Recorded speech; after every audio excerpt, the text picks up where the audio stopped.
He always came to this cafe at 7 in the morning. Not because he loved the coffee. It was bitter here and often too hot. He came because at 7 the city hadn't fully woken up yet, and a kind of silence hung in the air, the kind you could almost touch. That was the silence he missed at home. Andrew sat at the same table by the window every time. From there, he could see people rushing across the street, holding a phone in one hand and their lives in the other, lives that constantly slipped away. He watched them as if it were a silent movie and thought, do any of them really know where they're going? At home, Marta was waiting for him. Or rather, the apartment was waiting, an apartment where they once waited for each other together. Once, there had been so many words between them that they sometimes fell asleep in the middle of a sentence. Now silence had become a permanent resident of their home. It sat between them at the table, lay between their pillows, and hid in the pauses between the question, "How was your day?" and the answer, "Fine." Marta no longer asked why he stayed out late. Andrew no longer explained. They had both decided that silence was safer than the truth, because the truth might destroy the fragile us that somehow still existed. That morning, when Andrew returned from the cafe, Marta was standing by the window. She didn't turn around when he came in. She only said, "You were there again, weren't you?" He didn't ask how she knew. She always knew more than she said. "Yes," he replied, taking off his jacket. Marta nodded, as if confirming her own thoughts. There was no anger in her eyes, only exhaustion, the kind that doesn't come from a sleepless night, but from years of waiting. "Sometimes I think," she said quietly, "that we've forgotten how to be honest with each other. Not because we don't want to, but because we're afraid of hearing the answer." Andrew remained silent. He wanted to say something, to deny it, to hug her, to promise that everything could still be fixed. But the words got stuck somewhere between his thoughts and his heart, and he realized the problem wasn't that he didn't know what to say. The problem was that he had been silent for far too long. Marta turned toward him. For the first time in a long while, she looked straight into his eyes. "I'm still here, Andrew, but I don't know how much longer I can stay." Those words hung in the air, heavier than any shout. He felt something crack inside him, not loudly, but finally. He understood. This was not the end, but it wasn't the beginning either. It was a moment of choice he had been postponing for years. And if he stayed silent again, there might not be another chance. Andrew didn't answer right away. The silence stretched between them, thick and uncomfortable, but this time it felt different. It was no longer the familiar silence they hid behind. It was a silence demanding a decision. He sat down slowly, as if any sudden movement might break the fragile moment. Marta remained standing by the window, her arms crossed, as though she were holding herself together. "I don't want to lose you," he finally said. His voice sounded unfamiliar, rough from disuse. "But I'm afraid that if I start talking, you'll hear things you don't want to hear." Marta let out a quiet, tired laugh. "And if you don't talk, I'll keep imagining things that are even worse." She turned away from the window and sat across from him. The morning light fell softly across her face, revealing small details he hadn't noticed in a long time. The faint lines near her eyes, the tension in her jaw, the sadness she tried so hard to hide. "Do you remember when we used to talk all night?" she asked. "We had nothing back then. No plans, no stability, no guarantees. But we talked. And somehow, that was enough." Andrew nodded. He remembered those nights vividly. The cheap tea, the cold apartment, their laughter echoing off bare walls. Back then, silence meant comfort. Now it meant distance. Somewhere along the way, he said slowly, "I started feeling like I wasn't enough. Not for you for life." Every year brought more expectations. A better job, a bigger apartment, a clearer plan. And the more I failed to become that version of myself, the quieter I became. Marta listened without interrupting him. That alone felt like a gift. "I didn't want you to see me disappointed in myself," he continued. "So I hid. In work. In that cafe. In silence." Her eyes filled with tears, but she didn't let them fall. "I never needed a perfect version of you, Andrew. I just needed you. The one who talks to me. The one who lets me in." The words hit him harder than any accusation could have. He lowered his head, pressing his palms against his knees, breathing slowly. "I thought I was protecting us," he whispered. "But I was really protecting myself."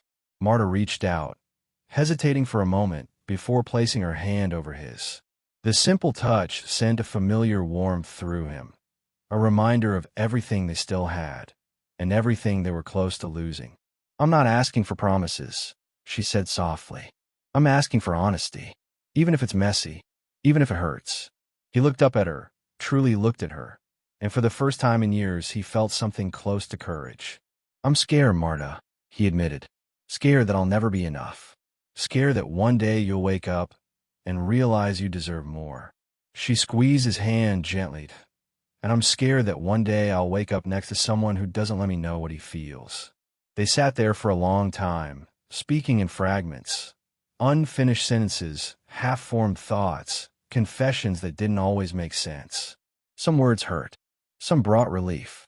Some open wounds they didn't know how to heal yet. But something changed. That evening, they cooked dinner together for the first time in months. The food was simple, the conversation awkward, but the air felt lighter. Not fixed, not perfect, just honest. Later, lying in bed, Andrew stared at the ceiling while Marta slept beside him. He realized that love wasn't about grand gestures or perfect answers. Sometimes, it was simply about choosing not to stay silent, again and again.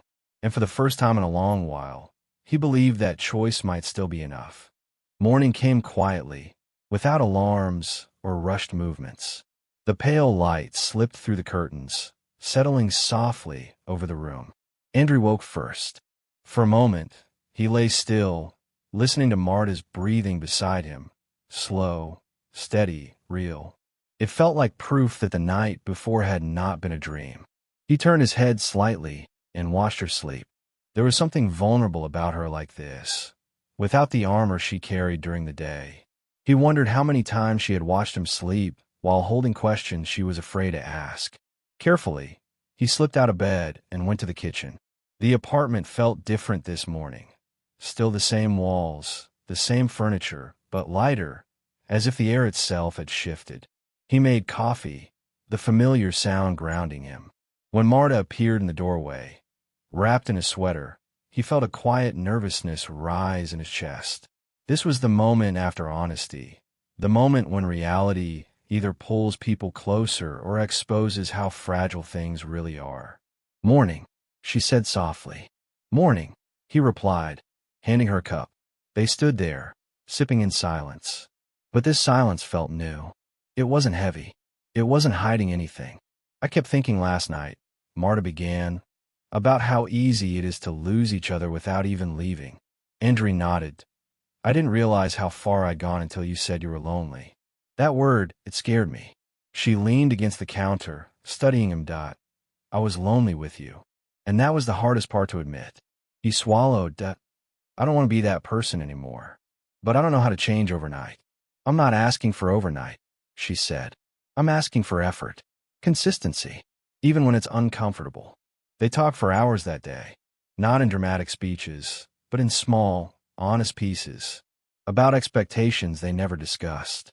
About resentment that quietly grew. About fear. His fear of failure. Her fear of emotional abandonment. At one point, Andrew admitted something he had never said out loud. "Sometimes I felt like if I stopped being useful, I'd stop being loved." Marta's eyes softened. "You don't have to earn love by exhausting yourself." The following weeks were not magical. They argued.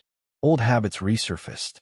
There were moments when Andrew caught himself retreating into silence again. But now Marta noticed, and now he noticed too. When he felt the urge to withdraw, he tried something new.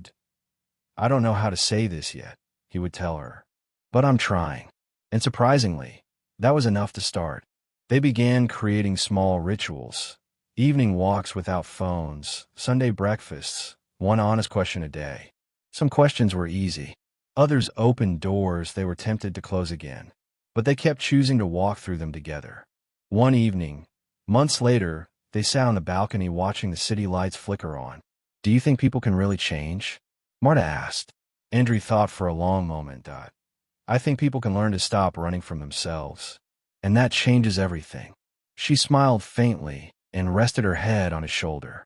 I don't need a perfect future, she said. I just don't want to face it alone. He wrapped his arm around her, feeling the quiet truth of that moment. You won't. Not if I have anything to say about it. The future remained uncertain.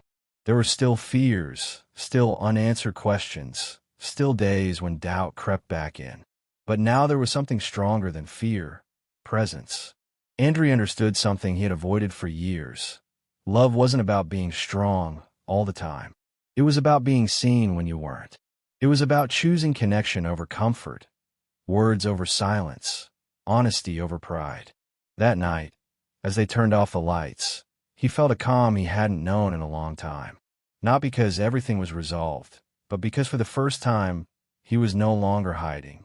And sometimes, that was the real beginning.